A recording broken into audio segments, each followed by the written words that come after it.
Seri 5 Pedang Kayu Harum. Pendekar Sadis. Cerita, Ho Ping Hu. Audiobook, novel silat.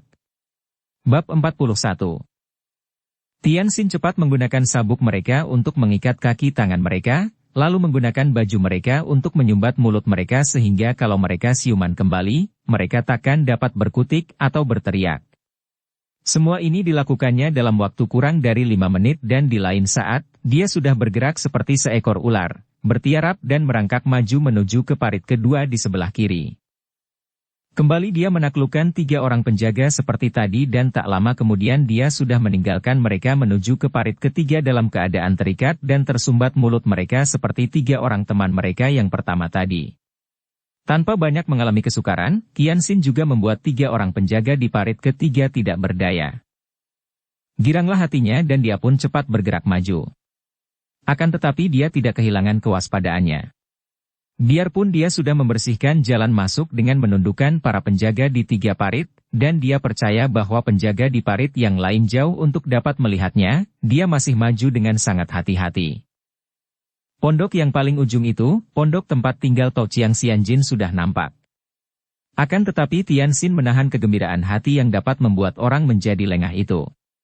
Dia tetap berhati-hati dan memeriksa keadaan sekelilingnya dengan teliti. Dan sikapnya ini berhasil baik ketika tiba-tiba dari jauh dia melihat gerakan di atas pohon. Cepat dia menyelinap di balik semak-semak belukar dan mengintai. Ternyata di atas pohon itu terdapat seorang penjaganya. Tentu di lain-lain pohon yang agaknya sengaja ditanam di sekeliling daerah itu tentu ada penjaganya yang bersembunyi. Untuk melumpuhkan penjaga di atas pohon itu seperti yang dilakukannya terhadap para penjaga di parit tidaklah mudah, pikirnya. Tentu gerakannya itu akan nampak oleh para penjaga lain di pohon lain, atau bahkan nampak dari jendela pondok itu. Siapa tahu Tok Chiang Xianjin sedang melihat dari sana. Tian Xin memutar otak mencari akal.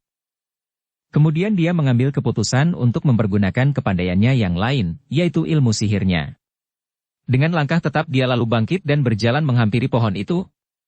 Dia telah berada di dalam wilayah Pek Lian Kau setelah dapat melampaui para penjaga di parit tadi, maka biarlah dia berlagak seperti bukan orang asing di daerah itu.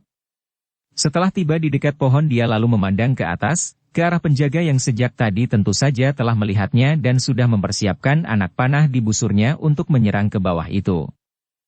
Akan tetapi penjaga itu menjadi ragu-ragu ketika pemuda yang berada di bawah itu menggapai dengan tangan, tersenyum ramah dan berkata, "Hai, kawan, aku ada pesan penting sekali dari ketua. Turunlah, akan kuberitahukan padamu." Penjaga itu meragu, akan tetapi melihat sikap pemuda ini dan melihat bahwa pemuda itu telah berada di daerah mereka sendiri, berarti bukan orang asing karena orang asing takkan mungkin mampu melewati para penjaga parit. Dan mendengar bahwa pemuda itu membawa pesan penting dari ketua, dia menjadi ingin tahu dan cepat memanjat turun dari pohon. Pemuda itu tidak membawa senjata dan sikapnya tidak seperti seorang musuh, maka dia pun tidak khawatir. Akan tetapi ketika dia sudah berdiri berhadapan dengan pemuda itu, dia melihat sepasang mata yang mencorong seperti mata harimau. Penjaga itu terkejut sekali, namun terlambat karena dia sudah tunduk di bawah pengaruh pandang mata Tian Xin yang kini berkata dengan suara lirih namun mengandung penuh wibawa, terutama sekali terasa oleh orang itu sebagai perintah yang tak mungkin dibantah. "Antarkan aku menghadap Tok Chiang Xianjin ke pondoknya." "Baik, kuantarkan, marilah." Jawab penjaga itu seakan-akan dia bicara dengan seorang rekannya sendiri. Tentu saja hal ini adalah hasil dari kekuatan sihir Tian Xin yang memaksa orang itu percaya bahwa dia adalah seorang temannya. Para penjaga lain di atas pohon yang berada di kanan kiri tentu saja melihat hal ini, akan tetapi karena penjaga itu menerima si pemuda dengan baik, bahkan mengajaknya berjalan menuju ke pondok tempat tinggal Tok Chiang Xianjin, tentu saja para penjaga lain itu tidak menaruh curiga dan mengira bahwa pemuda itu adalah penduduk dusun atau juga orang yang sudah dikenal oleh penjaga itu maka dapat diterima. Apalagi melihat orang itu dibawa oleh si penjaga menuju ke pondok Tok Chiang Xianjin, para penjaga lain itu tersenyum. Mereka sudah mengenal watak Tok Chiang Xianjin, yang lebih suka berdekatan dengan seorang pemuda tampan daripada dengan wanita. Dan pemuda itu, biarpun kelihatan dari jarak agak jauh, memang nampak tampan. Berdebar tegang juga rasa hati Tian Xin setelah mereka berdua mendekati pondok itu. Disinilah orang yang selama ini dicari-carinya. Hatinya berdebar karena tegang dan girang, juga khawatir kalau dia gagal. Panggil dia keluar, katakan ada tamu yang membawa berita penting untuknya, bisiknya dengan pengerahan tenaga sihirnya. Orang itu mengangguk dan mengetuk pintu pondok yang tertutup dengan hati-hati. Xianjin harap suka buka pintu, ada tamu yang membawa berita penting sekali untuk Xianjin. Sunyi saja di dalam. Tidak ada jawaban. Penjaga itu, atas desakan Tianxin, mengetuk lagi dan mengulang kata-katanya sampai beberapa kali. Akan tetapi tetap saja sunyi, tidak ada jawaban dari dalam. Tentu saja Tianxin menjadi curiga dan khawatir kalau gagal. Dia lalu menerjang ke depan, mendorong pintu dengan kedua tangannya. Brak! Pintu itu jebol dan terbuka. Tianxin dengan berani meloncat ke dalam pondok, membiarkan penjaga itu bengong terlongong, seperti baru bangun dari tidur dan merasa terheran-heran mengapa dia berada di depan pondok itu melihat orang menjebol pintu pondok, padahal seharusnya dia berjaga di atas pohon. Tianxin bergerak cepat di dalam pondok, memeriksa seluruh isi pondok. Ternyata pondok itu kosong. Burung itu telah terbang. Dia telah ditipu, atau bahkan dijebak. Dengan marah dia lalu menendangi semua barang di dalam pondok itu sehingga terdengar suara hiruk-pikuk dan barang-barang di situ rusak semua. Tiba-tiba terdengar suara ketawa di luar pondok. Hahaha, pendekar sadis. Engkau telah masuk perangkap. Tianxin menjadi marah sekali, tidak tahu marah kepada siapa. Dia tidak tahu apakah Qimlan mengkhianatinya. Agaknya tidak demikian. Lebih besar kemungkinan bahwa memang Pek Lian Kau ini lihai sekali sehingga mereka sudah tahu akan kunjungannya sehingga sebelum dia tiba di pondok, Tok Chiang Xianjin telah pergi dulu dan membiarkan dia memasuki pondok kosong. Dia lalu menerjang keluar dan ternyata orang yang dicarinya itu, Tok Chiang Xianjin, memang sudah berada di luar, berdiri dengan tegak di samping 7 orang berjubah pendeta yang dia duga tentulah tokoh-tokoh Pek Lian Kau, dan di belakang orang-orang itu nampak puluhan orang anggota Pek Lian Kau. Tempat itu telah dikurung oleh para anggota Pek Lian Kau. Tianxin tersenyum mengejek. Sikapnya tenang sekali walaupun dia maklum bahwa dia telah dikurung oleh sedikitnya 100 orang, dan dia berhadapan dengan orang-orang yang memiliki ilmu silat tinggi. Bahkan dia masih mampu mengeluarkan kata-kata yang dinyanyikannya untuk mengejek lawannya. Seekor buaya selalu memilih pecomberan di mana dia akan merasa senang.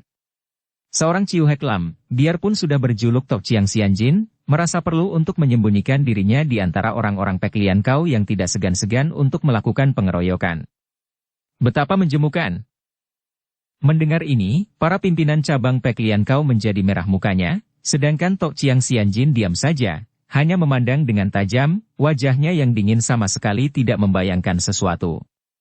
Senjatanya pecut baja masih terlibat di pinggangnya, dan dia selalu mengikuti gerak-gerik Tianxin dengan penuh perhatian. Diam-diam dia merasa heran sekali bagaimana seorang yang masih begini muda telah memiliki kepandaian yang demikian menggiriskan, bahkan telah dikenal sebagai pendekar sadis yang sepak terjangnya mendirikan bulu Roma. Untunglah dia bersikap waspada dan dia sudah curiga kepada wanita pembawa 2 gulung kulit harimau itu, maka diam-diam setelah wanita itu pergi, dia mengadakan perundingan dengan para pimpinan Pek Lian Kau, menyatakan kecurigaannya dan diam-diam dia pun sudah bersiap-siap sehingga ketika pemuda itu muncul, dia telah mengetahuinya terlebih dulu dan mengatur jebakan. Kini pemuda itu telah terkurung dan menurut kehendaknya, dia ingin lekas-lekas melihat pemuda yang merupakan ancaman baginya itu dienyahkan dari muka bumi. Akan tetapi, di depan para orang Pek Lian Kau, tentu saja dia merasa malu untuk memperlihatkan rasa takutnya, apalagi di situ terdapat Giok Liancu yang kabarnya amat lihai itu. Sementara itu, mendengar ucapan Tianxin yang dilakukan seperti nyanyian ejekan ini, pendeta bermuka tikus itu lalu tertawa dan dia pun lalu memandang kepada Tianxin dengan sinar mata yang amat tajam, seolah-olah ada getaran keluar dari sinar matanya, lalu mulutnya mengeluarkan suara yang juga mengandung getaran amat berwibawa, sehingga terasa oleh semua orang yang berada di situ. Orang muda, engkau berhadapan dengan Giok Liancu. Engkau telah terkurung, melawan pun tidak ada gunanya. Orang muda, lihatlah baik-baik padaku dan kuperingatkan engkau untuk lekas berlutut dan menyerah. Tianxin merasa bahwa ada kekuatan yang cukup hebat seperti hendak memaksanya berlutut. Namun dia dapat menangkis dan melawan kekuatan sihir ini, akan tetapi dia lalu mempunyai akal. Mengapa dia tidak pura-pura menurut? Kalau dia sudah berlutut, tentu Tok Chiang Xianjin akan turun tangan menyerangnya dan saat itu, selagi semua orang lengah, dia akan dapat menyerang musuh besarnya itu dan merobohkannya. Kalau sekarang dia menyerang, tentu akan terdapat banyak orang yang melindungi Tok Chiang Xianjin sehingga dia khawatir kalau serangannya akan gagal dan dia keburu dikepung ketat sehingga musuh besarnya itu akan mampu melarikan diri lagi. Maka, setelah memperhitungkan dengan cepat, dia pun lalu menjatuhkan diri berlutut. Melihat ini, Giok Lianchu tertawa bergelak dengan hati penuh kebanggaan.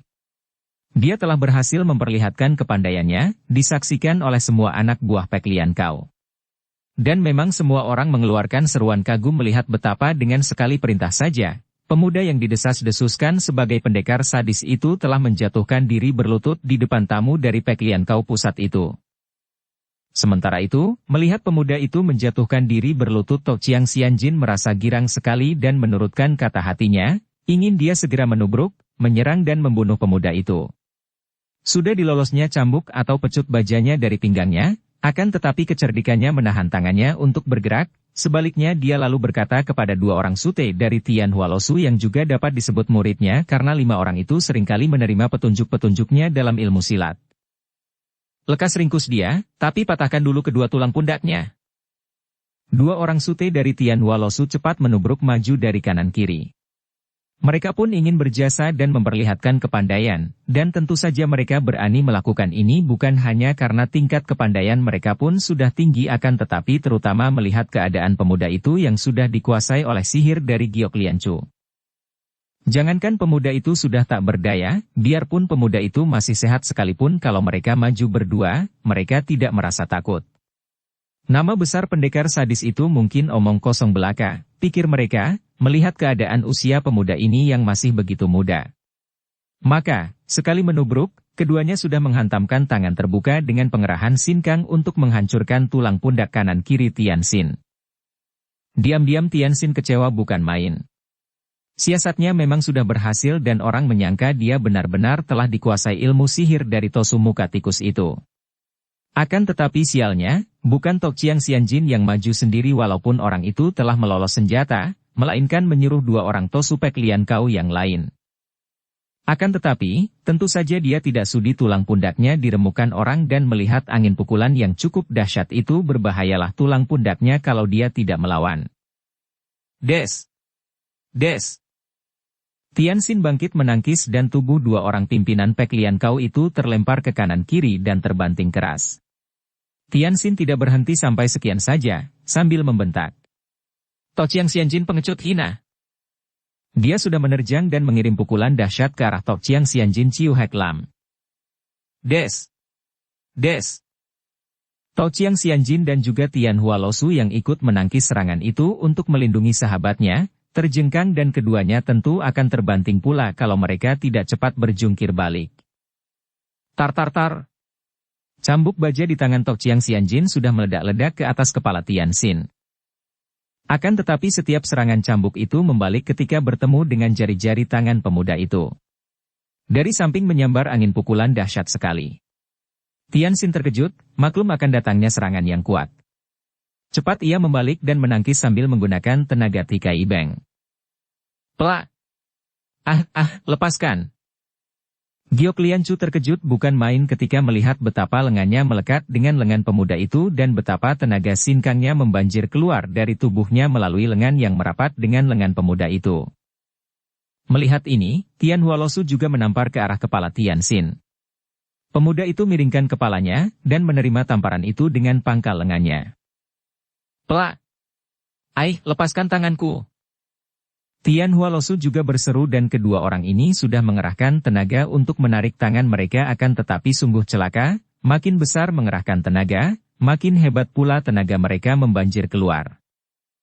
Itu Tikai Beng, jangan kerahkan sinkang. Tiba-tiba Tok Chiang Xianjin berseru keras dan cambuknya menyambar-nyambar lagi, kini cambuknya itu seperti burung mematuk-matuk mengarah ubun-ubun kepala, kedua mata dan bagian-bagian yang lemah lainnya. Menghadapi ini, Tianxin terpaksa berlompatan dan melepaskan dua orang yang melekat pada lengannya tadi. Akan tetapi, sebelum ia mampu mendesak Tok Chiang Xianjin, para Tosu lain telah mengurung dan mengeroyoknya. Juga Tian Hualosu dan Giok Lianchu yang marah sekali karena dipermainkan pemuda ini, telah maju mengeroyok sambil mengeluarkan senjata masing-masing. Bukan hanya mereka, bahkan kini banyak anggota Pek Lian Kau yang mengepung dan mendesaknya. Para anggota ini dikerahkan oleh Tok Chiang Xianjin yang tiba-tiba saja menghilang di antara banyak anggota Pek Lian Kau itu. Tok Chiang Xianjin manusia pengecut, jangan lari kau. Tianxin membentak marah, akan tetapi orang itu sudah menghilang dan dia dikeroyok oleh banyak sekali orang. Tianxin mengamuk, akan tetapi dia tidak mau membunuh orang karena dia tidak merasa bermusuhan dengan perkumpulan itu walaupun perkumpulan itu telah melindungi musuh besarnya. Dia tidak begitu bodoh untuk menanam permusuhan dengan perkumpulan besar itu, sama saja dengan mencari penyakit. Setelah musuhnya benar-benar lenyap, dia pun merobohkan beberapa orang pengeroyok dengan angin dorongan kedua tangan, kemudian tubuhnya mencelat ke atas genteng. Pek Lian Kau bukan musuhku, teriaknya dan dia pun berloncatan cepat sekali dan menghilang di balik pohon-pohon di luar dusun itu. Giok Liancu melarang anak buahnya mengejar, dan Tian Hualosu memberi perintah agar penjagaan lebih diperketat. Kemudian mereka dengan hati kecil dan gentar membicarakan kehebatan ilmu kepandaian pemuda itu yang terkenal dengan sebutan pendekar sadis, dan mereka bergidik. Untung pemuda itu tidak menganggap Pek Lian Kau sebagai musuh, kalau demikian halnya, tentu telah jatuh banyak korban tadi. Dan mereka pun merasa tidak perlu bermusuhan dengan pemuda yang demikian lihainya, maka para pimpinan Pek Lian Kau itu menganjurkan kepada Tok Chiang Xianjin untuk bersembunyi di kamar rahasia dan jangan keluar dulu sebelum pemuda itu benar-benar meninggalkan daerah itu. Juga Giok Liancu terpaksa dengan terus terang mengatakan kepada Tok Chiang Xianjin untuk mencari tempat perlindungan lain saja karena Pek Lian Kau tidak mau terbawa-bawa ke dalam permusuhan dengan pendekar sadis. Sungguh mati, Tai Hiap, apakah aku telah menjadi gila, berani mengkhianatimu? Aku sampai harus menahan diri dari kemuakan ketika aku terpaksa melayani mereka, dan, sudah kukatakan bahwa aku mau mati untuk membantumu, Tai Hiap. Apakah engkau masih tidak percaya bahwa aku telah menyerahkan seluruh jiwa ragaku kepadamu? Tidak perlu semua janji dan sumpah itu, kalau memang benar perasaanmu itu, nah, engkau sekarang harus dapat memancing keluar Tok Chiang Xianjin dari tempat sembunyinya. Baik, saya akan melakukan segala perintahmu. Kata Kim Lan dengan sikap menantang, untuk membuktikan bahwa ia memang tidak mengkhianati pemuda itu. Asalkan engkau tidak melupakan semua pembelaanku, Tai Hiap. Katanya dengan sikap manja. Tianxin tersenyum dan karena dia membutuhkan bantuan wanita ini, maka dia pun mengulurkan kedua tangannya dan menerima wanita itu yang menubruknya dan merangkulnya dengan isak tertahan saking gembiranya. Tianxin sengaja tidak pernah memperlihatkan diri sampai 2 minggu lamanya. Dan setelah dia menduga bahwa pihak Pek Lian Kau tentu mengira dia telah pergi dan mencari jejak Tok Chiang Xianjin di lain tempat, apalagi ketika Tianxin sengaja melakukan kegemparan dengan membasmi beberapa orang penjahat di kota-kota yang berjauhan dari kota raja dan dari dusun Tiongking. Barulah Tianxin menyuruh Kim Lan berjalan seorang diri di lereng pegunungan Tai Hang San, pura-pura hendak berburu binatang. Tentu saja diam-diam dia membayangi wanita ini dari jarak tidak terlampau jauh, akan tetapi dengan hati-hati sekali sehingga tidak akan ada orang yang dapat melihatnya. Selama 2 hari tidak terjadi sesuatu, tidak ada yang menegur atau menemui Kim Lan. Akan tetapi pada hari ketiga, pagi-pagi sekali, ketika Kim Lan mengejar-ngejar seekor kelinci gemuk untuk ditangkapnya, tiba-tiba saja kelinci putih gemuk itu roboh berlumuran darah. Kim Lan terkejut sekali dan menghampiri kelinci itu. Ketika diperiksanya, ternyata kepala kelinci itu pecah. Dia mengambil kelinci itu dan menoleh ke kanan-kiri, dengan wajah membayangkan keheranan. Kepalmu pun akan kupecahkan seperti kepala kelinci itu. Tiba-tiba terdengar suara halus dan dari atas melayanglah turun seorang berpakaian jubah kuning. Tok Chiang Xianjin. Seketika tubuh Kim Lan menggigil, bukan dibuat-buat biarpun dia tahu dilindungi oleh pendekar sadis. Memang wanita ini semenjak pertemuan pertama sudah merasa takut sekali kepada Tosu ini, maka munculnya Tosu itu secara tiba-tiba benar-benar membuat dia menggigil dan merasa ngeri. Pelacur hina. Tentu engkau yang telah mengkhianatiku dan menyelidiki keadaanku untuk kau laporkan kepada pendekar sadis. Hayo mengaku sebelum kuhancurkan kepalamu seperti kepala kelinci ini, bentak Tok Chiang Xianjin dengan suara yang menyeramkan dan wajahnya yang dingin itu sungguh nampak menakutkan sekali bagi Kim Lan. Wanita ini merasakan kedua lututnya menggigil. Tidak. Tidak. Suara Kim Lan juga menggigil dan diam-diam wanita ini merasa gelisah sekali mengapa pendekat sadis belum juga muncul, padahal ia seperti merasa betapa maut telah mengelus-elus kepalanya. Tidak ada gunanya kau membohong. Engkau kaki tangan pendekar sadis, atau setidaknya, ketika engkau datang menjual kulit harimau itu, engkau menyelidiki aku kemudian melaporkan kepada pendekar sadis. Hayo katakan di mana dia sekarang berada? To Chiang Xianjin, aku berada di sini. Tiba-tiba terdengar suara ini yang seketika membuat mata kakek itu yang biasanya sipit seperti terpejam kini terbelalak dan mukanya yang sudah pucat itu menjadi semakin pucat seperti mayat. Bagus. Kalau begitu kita akan mengadu nyawa di sini. Mampuslah kau, perempuan laknat. Cambuk baja di tangannya bergerak dan suara meledak-ledak ketika ujung cambuk itu menyambar ke arah ubun-ubun kepala Kim Lan. Akan tetapi, secepat kilat Tian Xin sudah meloncat dan menangkis cambuk, membarenginya dengan tendangan kakinya ke arah Kim Lan. Tubuh Kim Lan terlempar, sampai bergulingan akan tetapi ia selamat dari cengkeraman maut di ujung cambuk baja tadi. To Chiang Xianjin yang sama sekali tidak menyangka bahwa musuh besarnya akan berada di situ, kini maklum bahwa dia telah masuk perangkap. Bahwa adanya wanita yang berkeliaran di tempat ini dan kelihatan berburu kelinci, sebetulnya merupakan umpan untuk memancingnya keluar, sedangkan musuh besarnya itu memang selalu membayangi wanita itu. Tahulah dia bahwa tidak ada jalan lari lagi baginya, dia menyerang dengan dahsyat. Cambuknya meledak-ledak mengeluarkan asap dan tangan kirinya juga melakukan serangan pukulan beracun. Tokoh ini terkenal dengan kelihayannya yang mengerikan, yaitu tangan beracun dan pukulan tangan kirinya itu tidak kalah lihainya dibandingkan dengan sambaran pecut bajanya. Namun, sekali ini dia menghadapi Tian Xin yang telah memiliki tingkat kepandaian yang jauh melampauinya. Pukulan-pukulan tangan kiri itu disambut Tian Xin dengan berani, dan bukan pemuda itu yang menderita oleh tangan beracun lawan, melainkan To Chiang Xianjin sendiri yang tergetar hebat dan dari pertemuan tangan itu menjalar hawa yang panas dan amat kuat. Itulah tenaga Tian Te Xinjiang yang amat hebat, yang sekaligus mengembalikan semua hawa beracun yang keluar dari tangannya. Dan cambuk bajanya juga dapat dihadapi dengan amat mudah oleh Tian Xin. Pemuda itu seolah-olah mempermainkannya seperti seekor kucing mempermainkan seekor tikus. Kalau pemuda itu menghendaki, tentu dengan mudah dia merobohkan lawannya. Akan tetapi Tian Xin tidak mau begitu saja. Dia mempermainkan lawan, mengelak ke sana-sini, kadang-kadang mengirim tamparan yang hanya membuat tubuh lawan terhuyung dan tiada hentinya dia mengejek. Pengecut yang hanya berani main keroyok. Kalau tidak mengeroyok, dalam beberapa jurus saja ayahku atau ibuku tentu telah mampu membunuhmu. Pengecut! Hayo keluarkan semua ilmumu untuk melawanku. Plak! Kembali sebuah tamparan yang cukup keras membuat kakek ini mulai menjadi ketakutan. Dia tahu benar bahwa dia tidak akan mampu menandingi putra Pangeran Cheng Han Ho ini, dan kalau dia teringat akan kekejamannya sebagai pendekar sadis, keringat dingin keluar dari leher dan mukanya. Dia tidak takut mati, akan tetapi membayangkan kekejaman pemuda itu, benar-benar dia merasa ngeri sendiri. Maka, setelah cambuknya menyambar dan pemuda itu mengelak sambil tertawa, dia pun lalu membalikkan tubuhnya dan menggunakan ginkangnya untuk mencoba lari dari tempat itu menuju ke sarang Peklian Kau di balik puncak. Akan tetapi, tiba-tiba ada angin berkesiur dan bayangan berkelebat, tahu-tahu pemuda itu telah berdiri di depannya.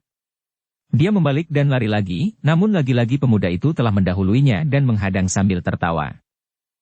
Akhirnya, To Chiang Xianjin putus asa dan untuk yang terakhir kali, dia mengerahkan seluruh tenaganya, menyalurkan tenaga itu pada cambuknya dan menyerang sekuat tenaga.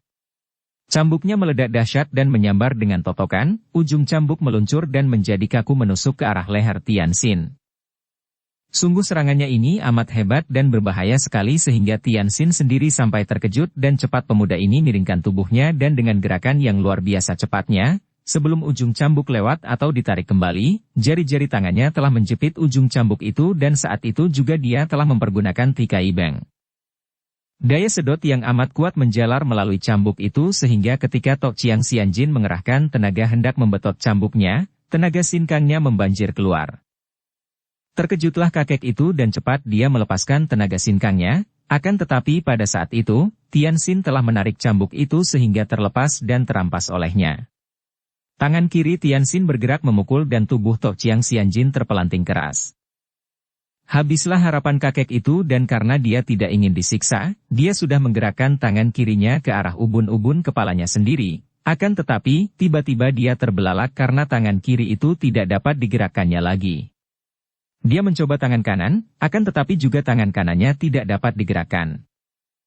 Kiranya, dengan kecepatan yang luar biasa Tianxin yang maklum bahwa lawannya hendak membunuh diri, telah mendahuluinya dan menggerakkan cambuk baja rampasan, menotok ke arah kedua pundak kakek itu sehingga membuat kakek itu lumpuh kedua lengannya dan tidak mampu digerakkan.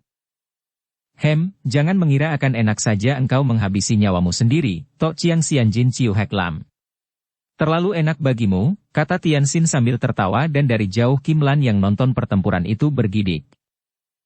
Wanita ini sendiri bukan orang lemah dan sudah banyak ia melihat kekejaman dilakukan orang, namun menyaksikan sikap pendekar sadis, ia benar-benar bergidik dan hampir ia tidak berani melihat apa yang hendak dilakukan oleh pendekar itu terhadap diri Tok Chiang Xianjin. Betapapun juga, ia semakin kagum melihat betapa dengan mudahnya pemuda itu dapat merobohkan lawan, bahkan mampu pula mencegah lawan yang hendak membunuh diri. Cheng Tianxin, aku sudah kalah olehmu, bunuhlah. Siapa yang takut mati, bentak Tok Chiang Xianjin, bersikap galak dan berani, padahal dia menggigil kalau teringat bahwa dia terjatuh ke tangan pendekar sadis yang sepak terjangnya sudah banyak didengarnya itu. Dukung channel Novel Silat dengan subscribe, follow, like, komen dan share. Ayah bundaku tewas dikeroyok ratusan orang lawan yang tidak seimbang, maka engkau pun harus mati dikeroyok. Apa maksudmu?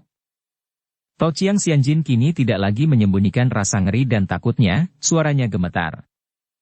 Kau lihat saja nanti. Tianxin lalu menggerakkan cambuknya dan ujung cambuk panjang itu melibat tubuh kakek itu, lalu diseretnya kakek itu menuju ke sebuah pohon besar yang agaknya memang sudah dipersiapkan oleh Tianxin untuk keperluan ini.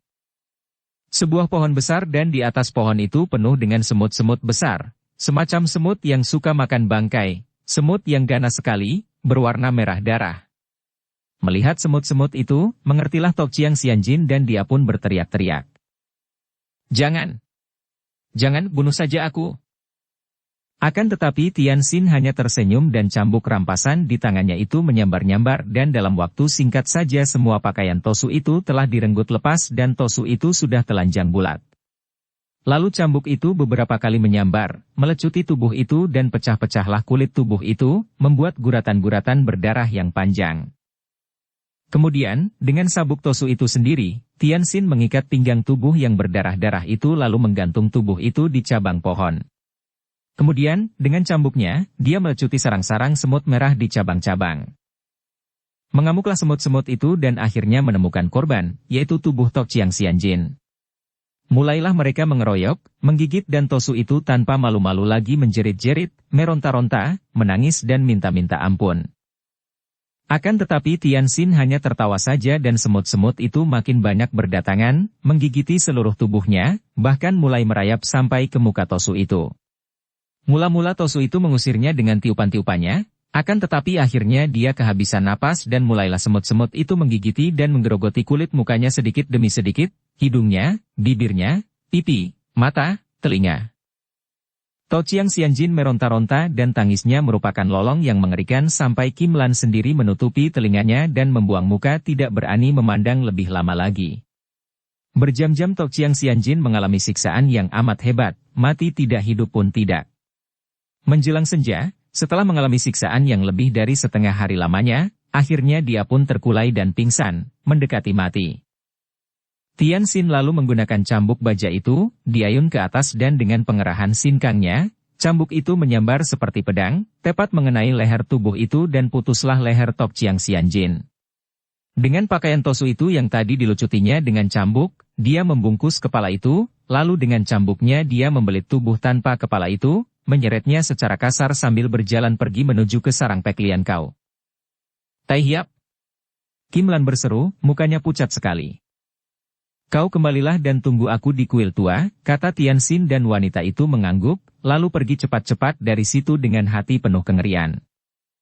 Pada keesokan harinya, gegerlah orang-orang Pek Lian Kau ketika menemukan tubuh tanpa kepala, tubuh yang telanjang bulat dan rusak oleh gigitan semut-semut, tergantung oleh cambuk baja di pintu gerbang Pek Lian Kau.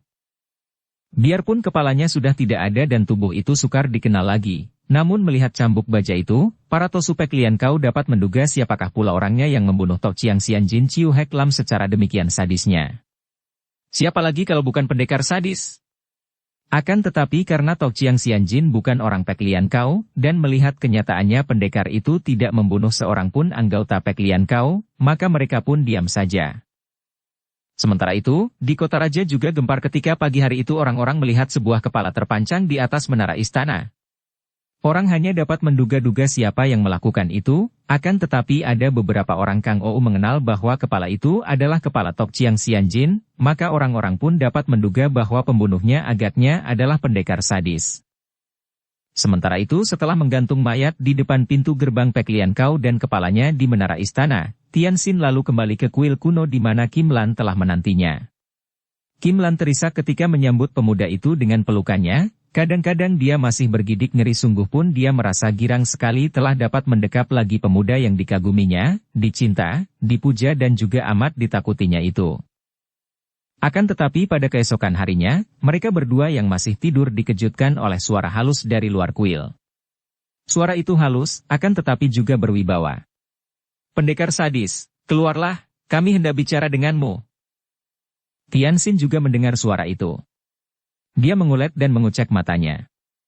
Tubuhnya terasa segar karena hatinya puas telah berhasil menewaskan musuh besarnya. Dia terkejut juga mendengar suara itu, akan tetapi sama sekali tidak memperlihatkannya.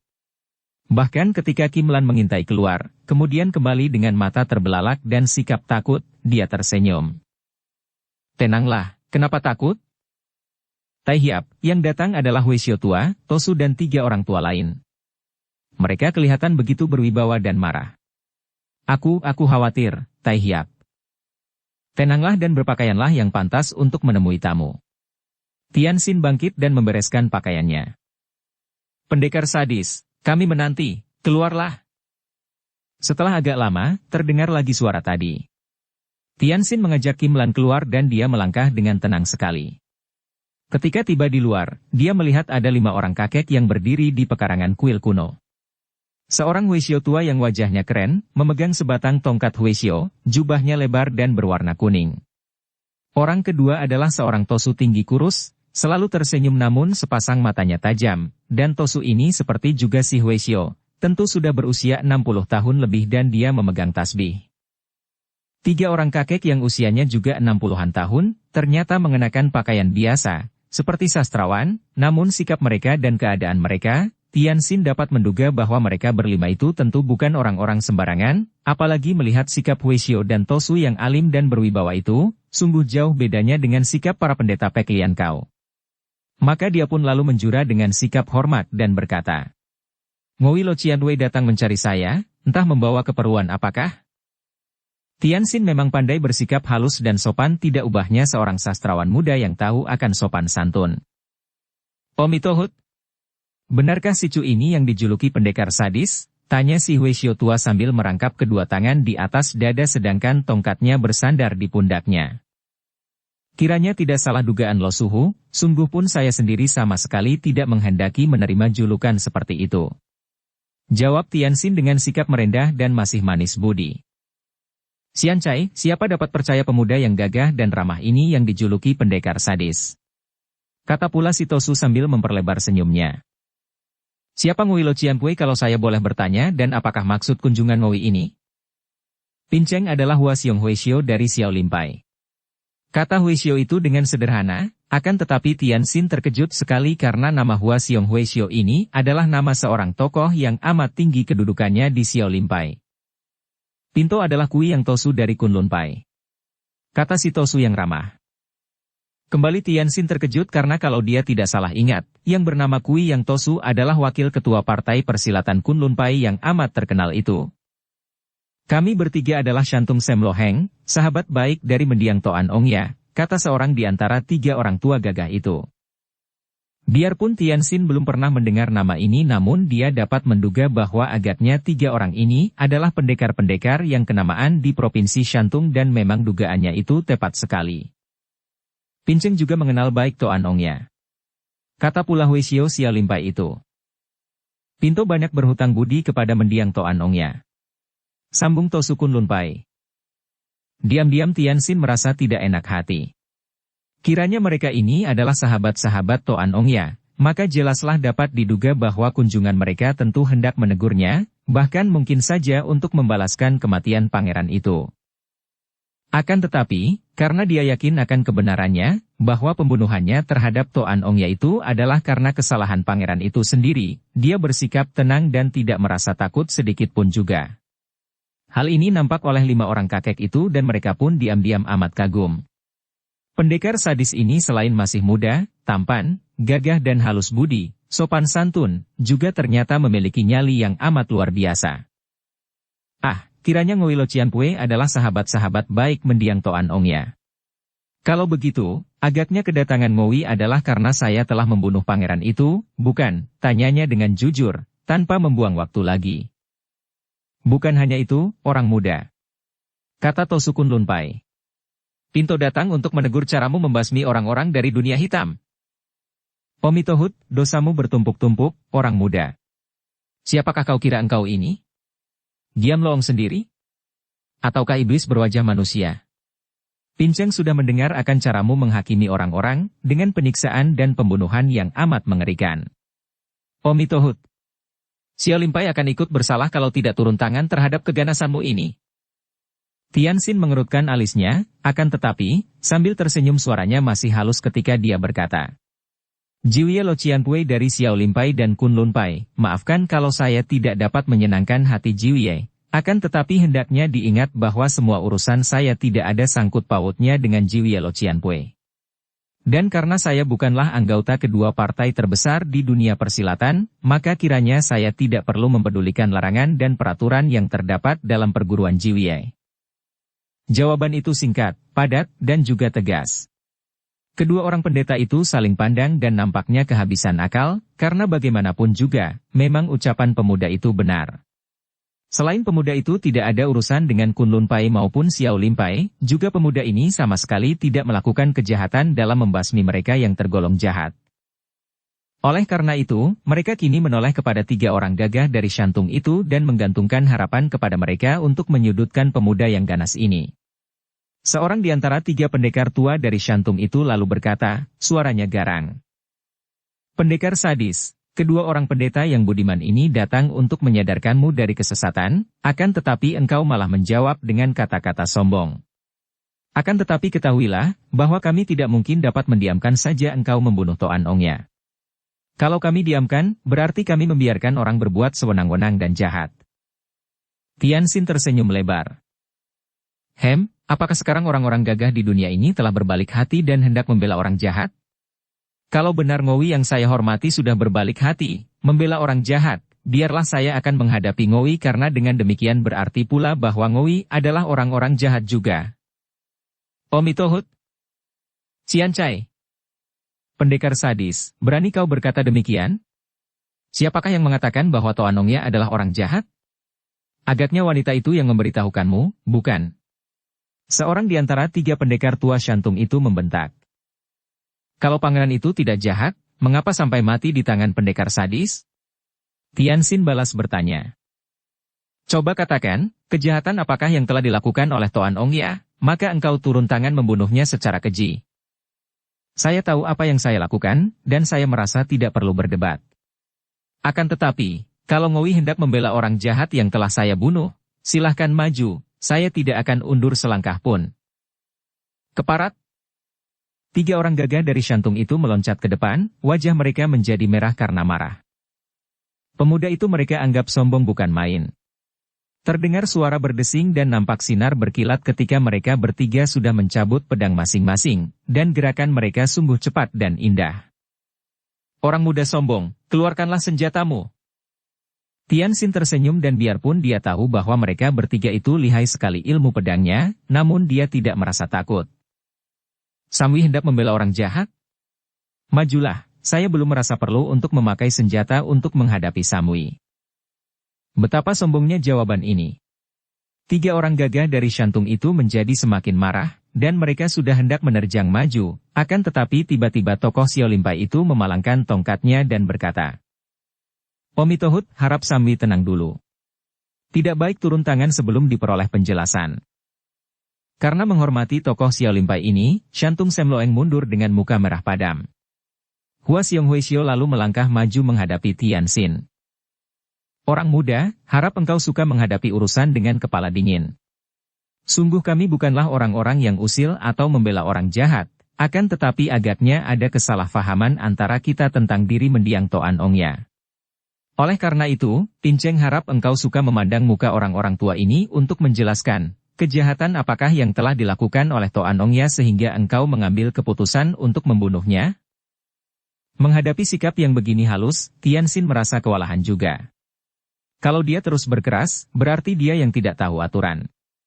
Maka dia pun menjawab tenang. Lo Cianpue, kalau saya tidak melihat dia jahat, mengapa harus saya bunuh dia? Toan Ongya itu telah memperkosa wanita, membunuh ayah dan suami wanita itu.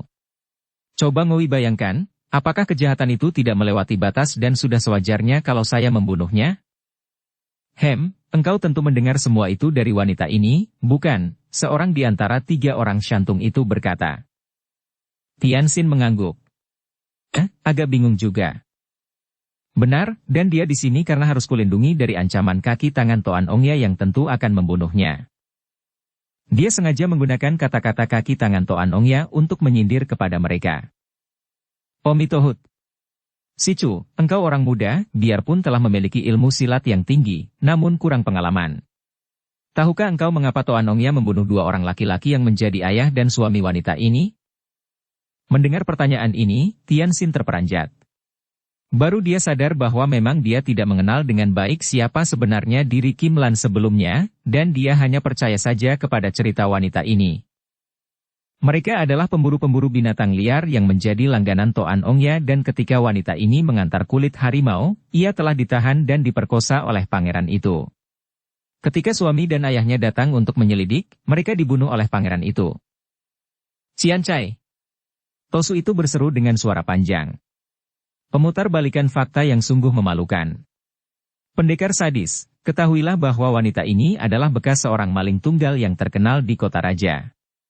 Ia pernah berusaha untuk mencuri di istana Toan Ongya, lalu tertangkap, akan tetapi ia diampuni oleh Toan Ongya bahkan diberi pekerjaan menjaga keamanan asalkan ia berjanji akan merubah jalan hidupnya. Baru 1 bulan dipekerjakan di istana Toan Ongya, ia bersekutu dengan 2 orang perampok yang memang adalah suaminya dan ayahnya, dan ketika mereka datang malam itu, mereka ini masih tetap diampuni oleh Toan Ongya karena selama itu ia telah diambil selir oleh Toan Ongya, suatu kesalahan kecil dari mendiang Toan Ongya yang mudah dirayu wanita. Akan tetapi, bukan berterima kasih, ia malah hendak meracuni Toan Ongya. Bayangkan betapa jahatnya. Akan tetapi Toan Ongya tidak menuntut atau membunuhnya, hanya mengusirnya. Omitohut, sekarang jelaslah. Agaknya, mendengar akan namamu, pendekar sadis, ia telah berhasil membujukmu dan memutarbalikkan fakta sehingga engkau tertipu dan mau membunuh orang yang demikian berbudi seperti Toan Ongya. Tianxin sudah tidak dapat menahan kemarahannya lagi. Bersambung ke bab 42. Dukung kami dengan subscribe, follow, like, komen dan share. Terima kasih.